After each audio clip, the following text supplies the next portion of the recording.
Ассалаумағалейкум, құрметті Қомағай компаниясының оқырмандары. Бүгін сіздерге Арден деген жаңа моделі келген, ручкасы жоқ, сиыр сауатын аппаратқа қалай қолданады, қалай сиырды сауат, өзіміз білетін нұсқаулықтарды айта кетеміз.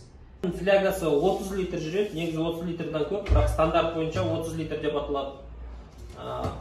Жиналған кезде, біз салып жүрген кезде бәрі ішінде болады. Андай жолда ештеңе сынып қалмас үшін бәрін ішіне салып, салапанмен орап, салып жібереміз.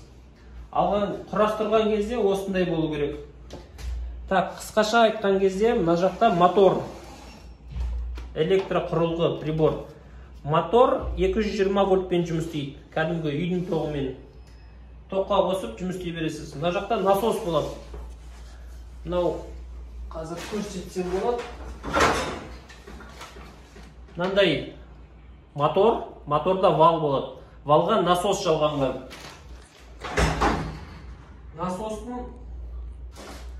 Насостың ішінде графитовый пластинкалар жүреді. 4 пластинка.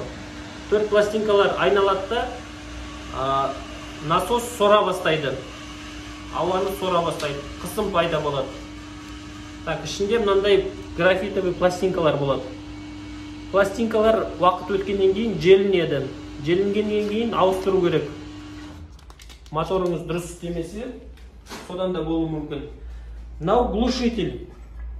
Глушитель мотордың дыбысы қатты шықпау үшін кішкене азайтатын нәрсе. Сиырларыңыз шошымас үшін.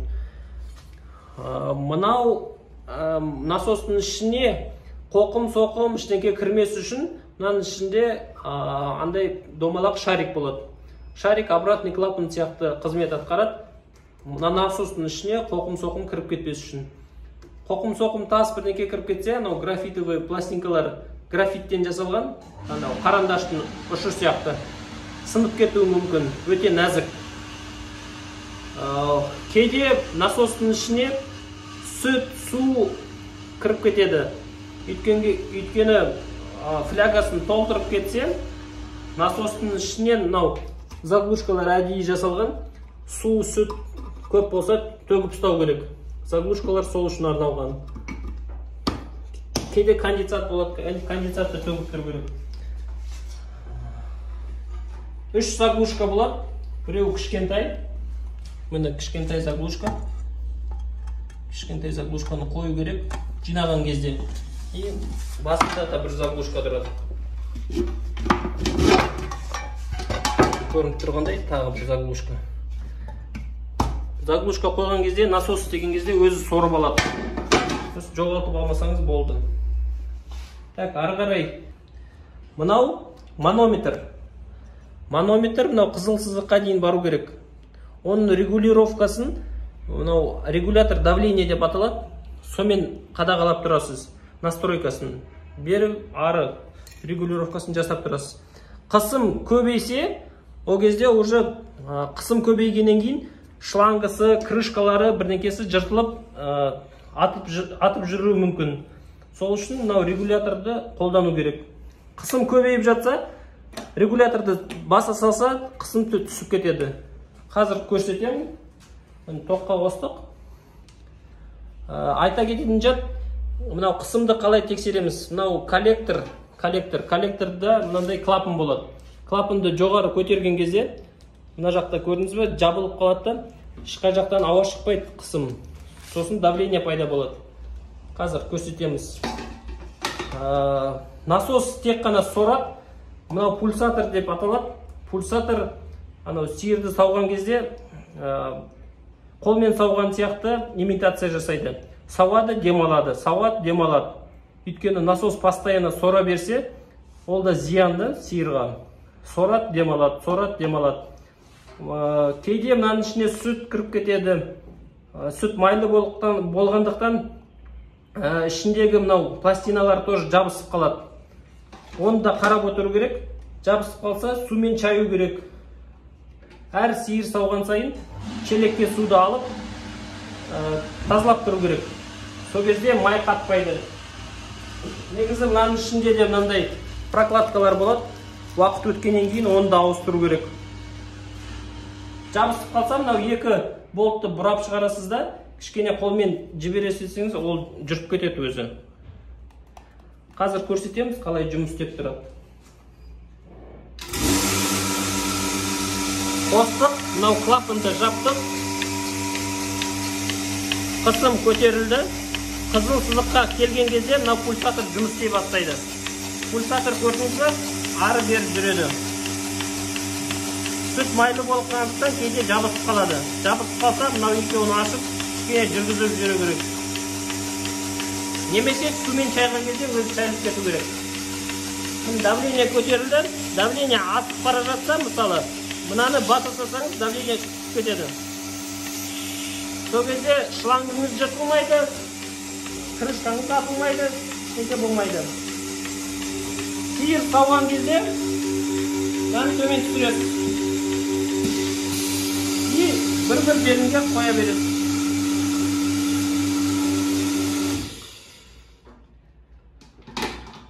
Сиырды бірінші үйрету керек.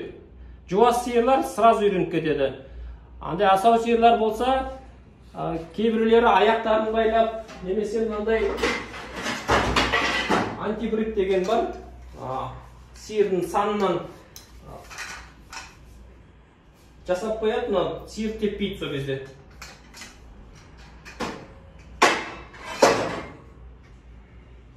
Мынау электродвигатель. Двигатель күйіп кетсе, бізде бар. Запчастары бәрі бар бізде, қосалқы құралдары. Негізі, мынау электро құралғы ішінде обмотка жүреді.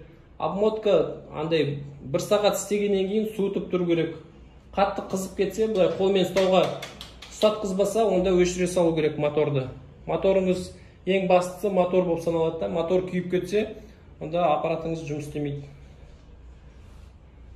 Қосалқы құралдары бәрі бар. Керек болса хабарласыңыз. Крандары көбінесе мынандай сынып кетеді.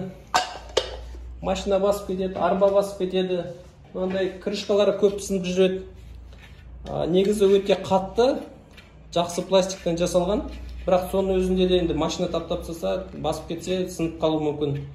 Қыстың күні шлангілер қатып қалады.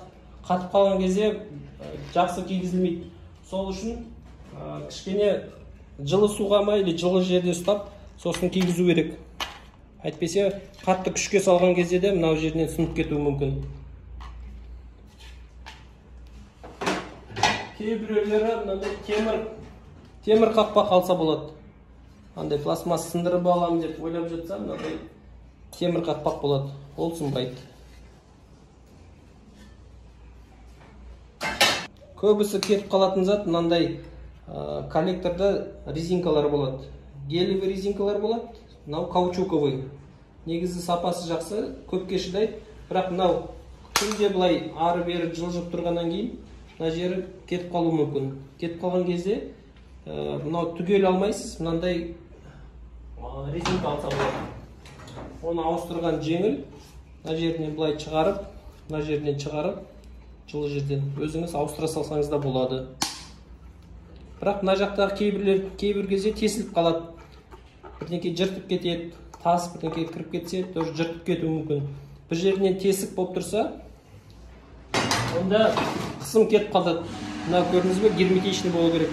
Бір жерде тесік болса, болды, дұрыс сормайды. Сол кезде мына жерінен сүт ағады, шетінен. Сондай да болады. Бірінші келген кезде сиырдың аппаратты алып, бұлай тексеріп көріңіз, заглушкаларын, шлангларын бәрін жалғап, өзіңіз бір тексеріп көріңіз. Бір челекке су алып алыңыз да, челекке мынаны салыңыз. Челекке салып, мынау челектегі судың бәрін өзі сорып алады. Сорып алады да, мынау шлангілері бәрі чайлады. Сол кезде таза болып тұрады. Өзіңіз бір тексеріп аласыз, қалай сорады. Мынау шлангылар бәрі прозрачный, крышкасы прозрачный. Бірінші сиырыңызды үйрету керек. Бірінші қолмен сауған кезде кешкі жақын мысалы қосып қоясыз да, сиырдың қасында тұрсын. И қолмен сауа беріңіз өзіңіз. Сиыр мынау дыбысқа үйренеді. Үйренгеннен кейін кешке сауған кезде уже біліп тұрады да. Сосын қайт кішкенеден қоса берсеңіз болады. 1-2 күнде сиыр үйреніп кету керек. Сиырды тірі жануар, оны кішкене амалын тауып, қасында тұрып, сипалап үйрету керек. Қалай үйретесіз, солай сиырыңыз сосын сүтті береді. Бұрынғыдай, мысалы 10 литр берсе, 10 литр беру керек ол негізі. Сүт қалып қалса, олай болмайды. Сүтті до конца сауып алу керек. Өйткені сиыр үйреніп қалады да, бұрын мысалы 10 литр беріп жүрген сиыр 5 литр берсе, солай үйреніп қалады, қалып қалады сүт. Сол үшін бәрін сауып бітіру керек. Андай бұзау емген кезде, мысалы бұзау ұрып емеді ғой, сол кішкене қалып қалған кезде додаивание дейді орысша. Сол кезде мынау коллектор былай жалғанып тұрған кезде кішкене ары бері сілкілеу керек. Қалған сүт бәрін сорып алады. Өзіңіз біліп жүру керексіз да, 10 литр беріп жүрген сиырыңыз 10 литр сүт беру керек до конца. Мынау электроқұрылғы, электроприбор болып саналады. Сол үшін малдың қасында постоянно тұру керек, жұмыс істеп тұрған кезде. Сиыр теуіп кетуі мүмкін, қосып қойып кетіп қалуға болмайды. Сүті бітіп қалса, сиырыңызға зиян болады мысалы. Сол үшін өзіңіз қасында тұрып, дұрыстап қарап тұру керексіз. Мынау бәрі комплектісінде жүреді, және фляктың ішінде 2 щетка жүреді. Щеткалар, мынау ұзын щетка, мынау шлангыны жуып тұру керек. Аптасына 1 рез, 2 аптада 1 рез андай сабын сумен жуу керек, фейримен жуады. Мынау коллекторды жуу үшін арналған. Мына жерді жуып тұрасыз. Сол кезде бәрі таза болып тұрады. Май қатпайды. Мынандай заглушка жүреді комплектісінде. Мысалы, сиырдың бір желіні жұмыс істемей жатса, немесе бұзауға қалдырып жатса, ол кезде мынаны бекітесіз. Мынаны бекітпесеңіз, қысым, ауа мына жақтан шыға береді. Содан мынау жұмыс істеуі мүмкін. Мынандай бір заглушка комплектіде жүреді. Жинаған кезде бәрін қарау керек. Бір жерден крышкасы ашық тұрса, шланг жалғанбай тұрса, ол кезде қысым жоқ болады, давление көтерілмейді. Сол үшін қарау керек та, бәр жері жалғанып тұру керек, заглушкалар жалғанып тұру керек.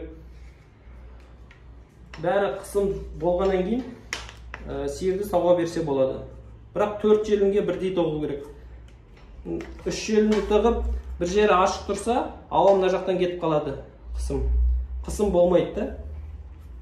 Сол үшін 4-еуін бірақ тығу керек. Өзіңіз бұлай саусақпен де тексеріп көрсеңіз болады.